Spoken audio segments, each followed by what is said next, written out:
Yeah. Tough man. Big up my tough man. Onikit Music.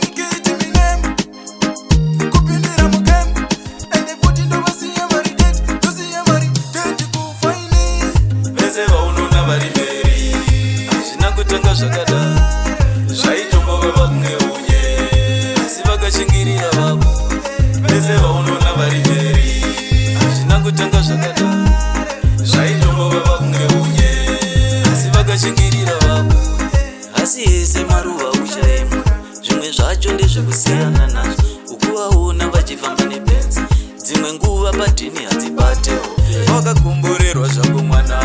unorara dzichitobatawo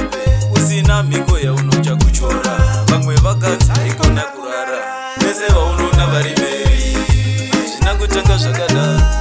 zvaitombova vakunge unye asi vakashingirira vavo vese vaunoona vari mberi hazvina kutanga zvakada zvaitombova vakunge unye asi vakashingirira vavo penyu zvinoda kushingirira kuti ukubudirira kunyange zvikaoma vanguka iwe zvinonyengetera ivo mwari vanozimudza marombe pamuruva zvinganonoka asi chakwana nguva vese vaunoona vari mberi hazvina kutanga zvakada zvaitombova vakunge unye asi vakashingirira vavo vese vaunoona vari mberi hazvina kutanga zvakada zvaitombova vakunge unye asi vakashingirira vavo asiyese maruva uchaimwa zvimwe zvacho ndezvekusiyana nazvo ukuvaona vachifamba nebenzi dzimwe nguva padhini hadzibatewo wakakomborerwa zvako mwana unorara dzichitobatawo usina mhiko yaunocha kuchora vamwe vakadzi haikona kurara vese vaunoona vari mberi hazvina kutanga zvakada zvaitombova vakunge unye asi vakashingirira vavo vese vaunoona vari mberi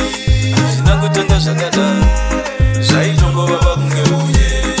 asi vakashingirira vavo penyu zvinoda kushingirira kuti ukubudirira kunyange zvikaoma vanguka iwe zvinonyengetera ivo mwari vanozimudza marombe pamuruva zvinganonoka asi chakwana nguva vese vaunoona vari mberi hazvina kutanga zvakada zvaitombova vakunge unye asi vakashingirira vavo vese vaunoona vari mberi hazvina kutanga zvakada zvaitombova vakunge unye asi vakashingirira vavo